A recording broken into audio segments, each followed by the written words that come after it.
রাজধানীর মিরপুর এক এলাকায় পারিবারিক কলহের জেরে মর্মান্তিক হত্যাকাণ্ডের অভিযোগ উঠেছে।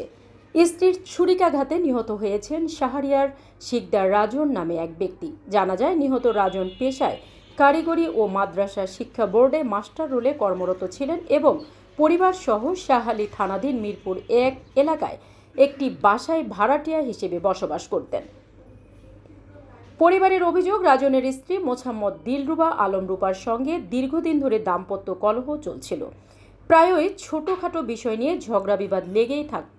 ঘটনার আগের দিন অভিযুক্ত রূপা ফোনে শাশুড়িকে হুমকি দিয়ে জানান তিনি রাজনকে সহ্য করতে পারছেন না এবং যে কোনো সময় ক্ষতি করতে পারেন। পরদিন বিকেলে হঠাৎ খবর আসে রাজন গুরুতর অসুস্থ। পরে পরিবারের সদস্যরা শহীদ সোহরাওয়ার্দী মেডিকেল কলেজ হাসপাতালে গিয়ে দেখতে পান ছুরিকাঘাতে নিহত হয়েছেন তিনি। পরিবারের দাবি, বাসার ভিতরেই ফল কাটা ছুরি দিয়ে রাজনের বুকে আঘাত করা হয়। প্রথমে তাকে স্থানীয় হাসপাতালে এবং পরে সোহরাওয়ার্দী হাসপাতালে নেওয়া হলে চিকিৎসক তাকে মৃত ঘোষণা করেন। মিরপুরের হোলি ক্রিসেন্ট হসপিটালে জরুরি বিভাগে কর্মরত ডাক্তার সাকিব বলেন, 18 তারিখে ওই সময় আমি হসপিটালের আউটডোরে কর্মরত ছিলাম। পেশেন্টের অবস্থা গুরুতর দেখে ও পেশেন্টের অতিরিক্ত শ্বাসকষ্ট হচ্ছিল, যার জন্য আইসিইউ সাপোর্টের প্রয়োজন ছিল, যা আমাদের হসপিটালে ছিল না। তাই দ্রুত অন্যত্র নেয়ার জন্য পেশেন্টের গার্ডিয়ানকে আমি পরামর্শ দেই। ঘটনার পর অভিযুক্তকে আটক করে পুলিশ। নিহতের পরিবারের অভিযোগ, পরিকল্পিতভাবেই এই হত্যাকাণ্ড ঘটানো হয়েছে। এ বিষয়ে বিবাদী দিলরুবা আলম রূপার পরিবারের সঙ্গে বারংবার মুঠোফোনে যোগাযোগ করার চেষ্টা করলেও তা ব্যর্থ হয়। আমরা বলতে পারি না ওকে বাসায় মারা গেছে নাকি হসপিটালে নেওয়ার পূর্বে মারা গেছে না হসপিটালে নেওয়ার পরে মারা গেছে, এটা তো আমরা জানিই না কিছু। আমাদের কিন্তু আসলে ওরা কিছু সঠিকভাবে কোনো ক্লু দিচ্ছে না। তারপরে আমরা ওখানে যাওয়ার পরে তখন সে আবার বলতেছে, রূপা যে আসামি, যাকে আমরা আসামি ভাবছি, যে রূপা, সে বলছে যে ও হচ্ছে গিয়ে বই, ও অনেক বই পড়তো, অনেক বই, ওর বাসায় গেলে দেখবেন ওর শোকেসে ভরা ভরা বই, এবং ওরা বাসা শিফট করেছে। এই এপ্রিলের 1 তারিখে ওরা বাসা শিফট করে নতুন বাসায় আসছে।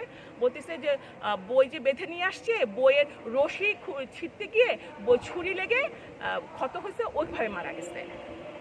আবার পাশের বাসায় যখন পুলিশ স্টেটমেন্ট নিতে গেল, পাশের বাসা ওনাদেরকে বলছে আমার হাজব্যান্ডের হাই প্রেশার, ও ফ্লোরে পড়ে গিয়ে ছুরি ঢুকে গেছে।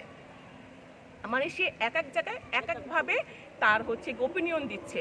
এটা কি সন্দেহের কি, মানে এটা কি যথেষ্ট না? আসলে সংসার টিকা রাখার জন্য আসলে আমরা এই যে জীবন দিয়ে দিচ্ছি আমার ভাগিনা। গিয়ে সন্ধ্যার পরেই যাই, আসলে টাইমটা এক্সাক্ট মনে হয় 8টা 8:30 মেবি এরকমই হবে, আসলে হয়তো প্লাস মাইনাস হতে পারে, আমি এক্সাক্ট টাইম বলতে পারবো না। তারপর ওখানে যে আমরা করার পর সাথে সাথে ওনারা গিয়েছিলেন আমাদের সাথে, আমরাও গিয়েছিলাম। ও বাসাটা তখন তো আমাদেরকে আসলে ঢুকতে দেয় না, ফরেন্সিকের ওদের অনেক থাকে, ফর্মালিটিস থাকে, আমাদের কাউকে ঢুকতে দেয় নাই বা করতে দেয় না। পরে যখন আমরা হচ্ছে মামলা মানে এজাহার দাখিল করতে যাই, তখন আসলে থানা থেকে মানে বলছিল যে আপনারা একটু আলাপ করে আসেন বা আপনারা একটু বুঝে আসেন, আবার একটু ভালোভাবে চিন্তা করেন। উনি একজন মহিলা অপরাধী, যে অপরাধী সে মহিলার পুরুষ কেন হবে? মহিলার জন্য কি কোনো স্পেশাল ট্রিটমেন্ট?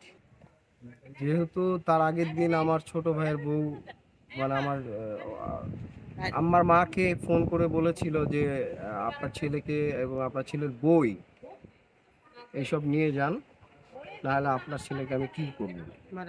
আর আপনি সিনেমায় দেখেন না যে ছেলের বউ ছেলেকে হত্যা করে। আম্মা বিষয়টা আমলে ওইভাবে গুরুত্ব দেয়নি, যে ফ্যামিলির ভিতরে অনেক ঝগড়া হয় সেরকম কিছু, কিন্তু তারপরের দিন তো আমরা ঠিকই আমার ভাইয়ের মৃত্যু দেখতে পাই। এখন এটাকে কি বলবো, এখন এটাকে কি বলা যায়? এখন আমি তো এটাকে বলবো এটা মানে হত্যা করেছে, হ্যাঁ, এবং এটা পুলিশ সঠিকভাবে ইনভেস্টিগেশন করে এটা সঠিক তদন্ত করবে।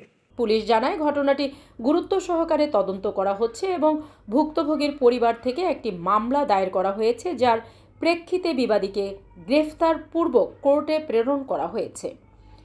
একটি পারিবারিক কলহ কিভাবে এমন নির্মম পরিণতিতে গড়াতে পারে, সেই প্রশ্ন এখন এলাকাবাসীর মুখে মুখে।